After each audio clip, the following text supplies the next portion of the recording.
नमस्कार। हिजो मात्रै ममता ब्यानर्जी हाम्रो पश्चिम बंगाल मुख्यमन्त्री आएर प्रशासनिक बैठक डाक्नुभयो अनि त्यहाँ एउटा विशेष मुद्दा उठ्यो। जुन मुद्दा उठोसै भन्ने मनमा लिएर हामी बसेका थियौं। त्यो मुद्दा चाहिँ थियो पीपीएस को। अब उहाँले पनि पहाड़का दलहरूलाई जो उहाँसँग छ एउटा आह्वान गर्नुभएको छ, तिमीहरूले पीपीएस को एउटा प्रपोजल बनाएर कस्तो पीपीएस चाहन्छौ मलाई दिनु भन्नुभएको छ। यता भाजपाले पनि पीपीएस दिन्छु भनेर भनेको धेरै भयो। भाजपाले त भोटै पनि जितेको। अनि अब ती दुईटाको पीपीएस बीचको जुन चाहिँ पिसाई छ, त्यो पिसाईमा परेको छ हाम्रो माग, हाम्रो अलग राज्यको मुद्दा, हाम्रो दुःख सुख, हाम्रो आधारभूत संरचनाहरू, हाम्रो बुनियादी समस्यादेखिको लिएर बुनियादी समाधानहरू पनि, यो सब चीजहरू बीचमा पिसिएको छ दुईटा पीपीएस को बीचमा।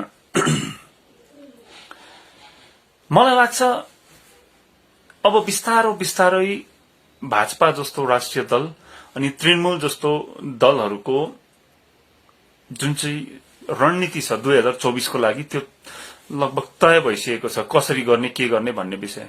अनि यो 2024 को जुन चाहिँ आम चुनाव हुन्छ त्यसले हाम्रो मागलाई ठूलो प्रभाव पार्छ जस्तो लाग्छ। त्यो कसरी भन्नुस् त?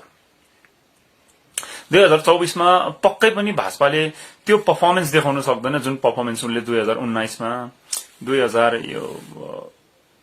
मा देखायो। 19 मा पूर्ण बहुमत लिएर दुवैवटा सदनमा आफ्नो प्रभाव छोड्न सक्यो भाजपाले।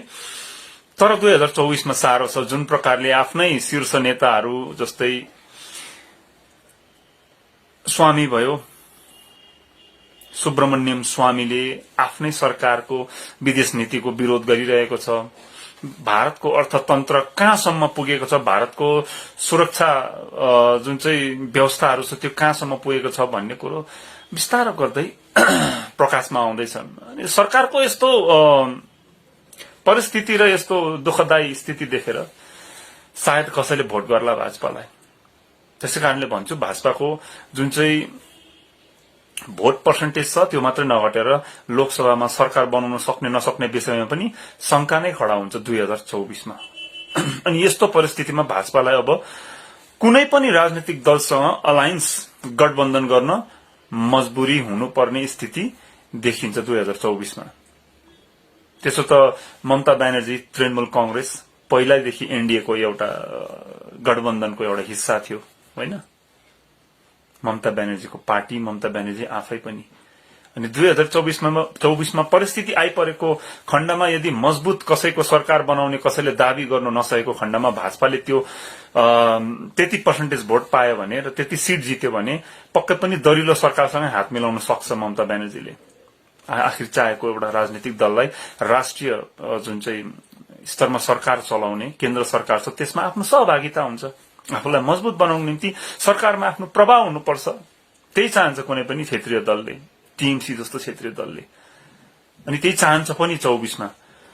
अनि भाजपा र टीएमसी को गठबन्धन हुँदैन त्यति बेला। भाजपाले टीएमसी को मदत दिन हिचकिचाउँछ। ममता ब्यानर्जीले भाजपालाई धेरै मन्त्रालयहरू पाएर पनि उसले आफ्नो सहयोग दिँदैन, एनडीएमा पस्दैन भन्ने कुरो त एउटा मूर्खतापूर्ण कुरो बन्न जान्छ। सम्भवै कुरो हुनै सक्छ र हुन सक्ने सम्भावनाहरूको ढोकाहरू खोलिँदै जाँदैछ। अब 24 मा के हुन्छ त उसो भए? त्यसको किन 24 मा यो सम्भावनाहरू देख्छु भन्दाखेरि यता चुनाव अगाडि 2019 को यो 21 को चुनाव अगाडि बाघ जस्तो भएर घुर्ने ममता ब्यानर्जीको निन्दा गर्ने, ममता ब्यानर्जीको एडमिनिस्ट्रेसनलाई निन्दा गर्ने अमित शाह, राज्य हाम्रो केन्द्र सरकारमा सत्तासीन दल भाजपा अहिले आएर त्यही राज्य सरकारमा त्यही राजनीतिक दल स्थापित भएको छ नि, त्यही दलको त्यही राज्य सरकारको कन्सेन्ट बिना, स्वीकृति बिना पीपीएस गर्न नसक्ने, कुनै निर्णय नै गर्न नसक्ने एउटा विचार अगाडि राखिसक्नु भएको छ। हाम्रो जुन चाहिँ अस्तिको तथाकथित त्रिपक्ष वार्ता थियो नि, हाम्रो निम्ति ढाँटिएको वार्ता, त्यसमा भनिसक्नु भएको छ without the deep concern of state government भन्दैछ। के हो ममता ब्यानर्जीलाई स्टेट गभर्नमेन्टलाई खुशी पार्नको निम्ति हो 2024 को निम्ति अलायन्स गरौं भनेर हो त होइन पनि कसरी भन्नु त राजु विष्टले पीआईबी को इन्फर्मेशन अनुसार जुन जुन मुद्दाहरू त्यहाँ उठाएका छन् त्यही मुद्दाहरूमा यो एडमिनिस्ट्रेटिभ बैठकमा चर्चा भयो राजु विष्टले उठाएको मुद्दा दुई विशेष मुद्दा जीटीए को इलेक्शन म्युनिसिपालिटीको इलेक्शन अनि अर्को पंचायतको इलेक्शन यो तीनैवटा इलेक्शन गराउँछु भनेर उता सोधिएको प्रश्न त्रिपक्षीय वार्तामा दिल्लीमा सोधिएको प्रश्न उत्तर यता आएर पश्चिम बंगाल मुख्यमन्त्री ममता ब्यानर्जीले दिनुहुन्छ भनेदेखि साँठगाँठ कसरी छैन भन्नु त्यही माथि फेरि without the deep concern of state government भनेपछि त कुरै आएन साँठगाँठ छ भन्ने सम्भावनाहरू धेरै देख्दछौं हामीले हाम्रो आँखाले अब भक्तहरूले अन्ध भक्तहरूले के देख्छ हामी जान्दैनौं भनेपछि 2024 को चुनावमा हाम्रो हालत ठीक हुनेछन् यदि फेरि एकपल्ट या त टीएमसी या त भाजपाकै शरण लिएर हामीले यही थोत्रे नेताहरूको आशा भरोसामा र अन्नर हेरेर यी दुई दलहरूलाई भोट हाल्यौं भने हाम्रो स्थिति ठीक हुने छैन हामीले स्वतन्त्र बन्न जरुरी छ हाम्रो हक अधिकार अनि मागलाई दरिलोसँगले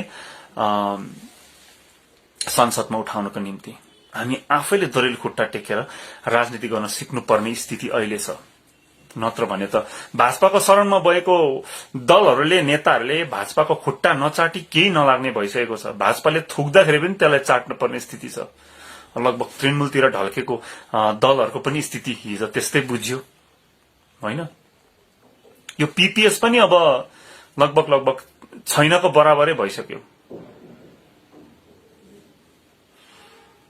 अनि यस्तो परिस्थितिमा हामीले गर्नुपर्ने चाहिँ एउटै कुरो त्यो कुरो हामीले दरिलो खुट्टा टेक्नु जुन नेताहरू नतमस्तक भइसकेको छन् ती नेताहरूलाई समर्थन नदिनु ती नेताहरूलाई एक्लै छोडिदिनु ती नेताहरूको आशमा आफ्नो अधिकार पाउँछु भनेर आश गर्नु त्यो सबैभन्दा ठूलो भूल हुन जान्छ दुर्भाग्यपूर्ण बन्न जान्छ त्यस्तो निर्णय त्यसैकारणले भन्छु अगावै घोडा टेकिसकेको त्यो चाहे राज्यको अगाडि होस् चाहे केन्द्रको अगाडि होस् त्यस्तो घोडा टेकेको मान्छे अधिकारको कुरा गर्न सक्दैन जस्तो लाग्छ त्यस्तो नेताहरूको भर पर्नु भन्दा ठूलो मूर्खता अरु केही पनि हुँदैन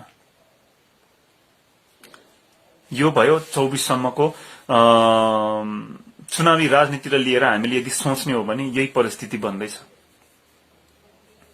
अब अर्को कुरो NS10 बन्द भएको लगभग 8 दिनमा खोलियो दुईजनाले पीपीएस दिन्छु भन्छ दुवै सरकारलाई थाहा छ यहाँ त 4 वटा अन्तर्राष्ट्रिय सीमानाहरू छन् देशको सुरक्षाको हिसाबले भन्नु हो भने देशको रक्षाको हिसाबले दृष्टिकोणले भन्नु हो भने यो ठाउँ अति नै संवेदनशील सिक्किम त झन् त्यो भन्दा संवेदनशील होइन अब यो त्यो सिक्किमलाई त्यही संवेदनशील क्षेत्रलाई राष्ट्रसँग जोड्ने एउटा माध्यम हो NH10 अनि NH10 8 दिनसम्म बन्द भयो 8 दिनसम्म NH10 बन्द हुनु यो माध्यम बन्द हुनु भनेको देशको सुरक्षाको निम्ति चाहिने सरसामानहरू त्यो बोर्डरमा नपुग्नु हो अनि त्यो सरसामानहरू नपुग्नु भनेको त्यो बोर्डरको सुरक्षा कमजोर हुनु हो अनि सोच्नुहोस् यस्तै गल्ती यस्तै सरकारहरूले लडाईको समयमा संघर्षको समयमा गरे भने बोर्डरमा के हालत होला भन्न सकिँदैन बर्खाको समयमा कहीं संघर्ष चल्दैछ सीमाना क्षेत्रमा अनि यसरी पहिरो गयो भने सरकारहरूले त 10 दिन 8 दिन लगाउने रहेछ जसले चाहिँ सिक्किम जस्तो संवेदनशील राज्यलाई चाहिँ राष्ट्रको मेनल्यान्ड देखि लगभग 8 दिन चाहिँ काटेर राखे आइसोलेट गरेर राख्यो नि सरकारहरू त्यसमा गम्भीर छैनन् देशको मिडियाहरू शाहरुख खानको छोरालाई कहाँ पक्रेको छ त्यसमा व्यस्त छ यो संवेदनशील क्षेत्र विषयलाई सरकारहरू कति गम्भीर छ भन्ने विषयमा पनि अब प्रश्न उठ्दै जान्छ यो मेसेज जनसाधारणको लागि मात्र हैन अन्यहरूको लागि पनि हो एजेन्सी गभर्नमेन्ट एजेन्सीहरूको लागि पनि हो यसको रिपोर्ट बनिनु पर्छ अब पीपीएस गर्छु स्थायी राजनीतिक समाधान गर्छु भनेर राज्यको मुखियाले पनि भनिसके अनि केन्द्रको मुखियाले आफ्नो मेनिफेस्टोमा हालेको थियो यो संवेदनशील क्षेत्रको अब यो संवेदनशील क्षेत्र राष्ट्रको संवेदनशील क्षेत्रमा र यो संवेदनशील क्षेत्रको संवेदनशीलतामा को चाहिँ गम्भीर छ राष्ट्रको सुरक्षा माथि को गम्भीर छ पश्चिम बंगालको मुख्यमन्त्री ममता ब्यानर्जी गम्भीर छ देशको सत्तामा बसेको भाजपाको समर्थनले प्रधानमन्त्री भएको मोदी नरेन्द्र मोदी गम्भीर छ। को गम्भीर छ? यो 4-4वटा अन्तर्राष्ट्रिय सीमा भएको ठाउँको राजनीतिक समाधान गर्नको निम्ति। अब हेर्नु छ, राष्ट्रवादी तथा कथितै भन्छु म, आफूलाई राष्ट्रवादी भन्ने भाजपाको प्रधानमन्त्री नि देशको प्रधानमन्त्री गम्भीर छ यो क्षेत्र विषय लिएर, या पश्चिम बंगालको मुख्यमन्त्री गम्भीर छ? यी दुवै मुखियाहरूको राष्ट्रप्रतिको जुन गम्भीरता छ, राष्ट्रलाई हेर्ने, राष्ट्रको सुरक्षालाई हेर्ने, त्यो गम्भीरतालाई अब परख्ने, तौलिने समय हो। चाहे त्यो देशको ब्युरोक्राट्सहरूले होस्, चाहे त्यो देशको जनताले होस्, चाहे त्यो कसैले पनि होस्। अब यिनीहरू दुई मध्ये यो देशको संवेदनशील क्षेत्र विषय को गम्भीर छ भन्ने विषयमा अब त कम्पिटिसनै होला जस्तो छ। हुनु पनि पर्छ। यदि मुख्यमन्त्री ममता ब्यानर्जीले यहाँको राजनीतिक समाधान गर्छ, यहाँनिर राजनीतिक स्थायित्व ल्याउँछ भने उनी गम्भीर छिन् भन्ने कुरो बुझ्नुपर्छ। यदि मोदी साहबले, प्रधानमन्त्री मोदीले यहाँको 4वटा अन्तर्राष्ट्रिय सिमाना भएको ठाउँलाई बलियो बनाउने कुनै पनि पक्षेप लिन्छ भने मोदी सरकार गम्भीर छ भनेर बुझ्नुपर्छ। तर अहिले दुवै पक्ष गम्भीर नभएको बुझ्दैछौं, जबकि दुवै पक्षलाई थाहा छ यहाँको आर्थिक स्थिति डामाडोल छ।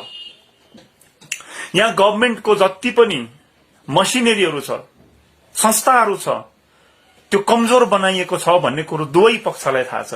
यहाँको शैक्षिक स्तर गिरेर गएको छ, दुवै पक्षलाई थाहा छ। यहाँ बारम्बार पब्लिक ग्रिभेन्सेस, जनगुनासो बढेर आन्दोलनको रूप लिन्छ, त्यो दुवै सरकारलाई थाहा छ। भनेदेखि यस्तो परिस्थितिमा अब दुवै सरकारहरू मध्ये कुन सरकारले राष्ट्रप्रति जिम्मेवारीपूर्ण ढंगले यो क्षेत्रको समाधान गर्छ, राजनीतिक समाधान गर्छ, अनि यहाँनिर आर्थिक सम्पन्नता ल्याउने काम गर्छ, यहाँनिर सामाजिक स्थायित्व ल्याउने काम गर्छ, राजनीतिक स्थायित्व ल्याउने काम गर्छ, यहाँको बौद्धिक विकास गर्ने काम गर्छ, त्यो हामीले हेर्नु छ। हेरौं पीपीएस, साँच्चैकै पीपीएस कसले गम्भीर रूपमा लिने रहेछ? हुनु त को गम्भीर छ, गम्भीर छैन भन्ने विषय हामीलाई कता कता त महसुस भइसकेको छ। आधा एमपी र 3टा एमएलए को राजनीति बाहेक अरू केही पनि भएको छैन।